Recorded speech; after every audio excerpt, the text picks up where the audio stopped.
number 15 has the same directions as 14.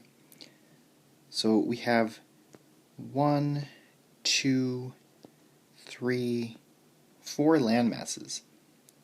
So that's going to correspond to 4 vertices.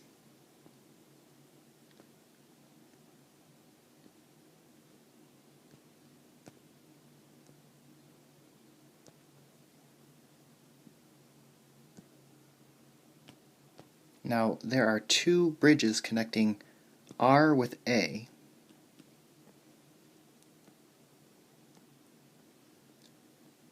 There's 1 bridge connecting R with B.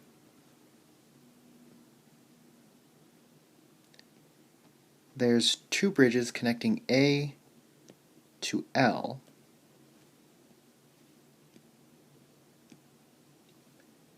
There's 1 bridge connecting A to B. And then lastly, there's 1 bridge connecting L to B. So this is our graph, and you'll notice that every vertex has an odd degree. So there would be no Euler circuit possible and no Euler path possible, because there's more than 2 odd vertices.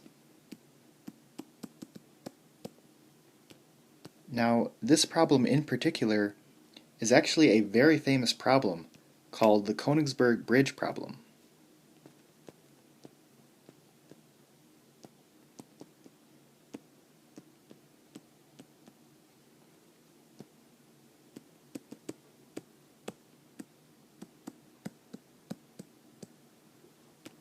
So this is an actual island and river, and they were trying to figure this out in 1736. And it's actually this question that started all of graph theory. And if you look up the Königsberg Cathedral on Google Maps, you'll actually find this location. Now, they've removed a couple of the bridges, but the location is still there.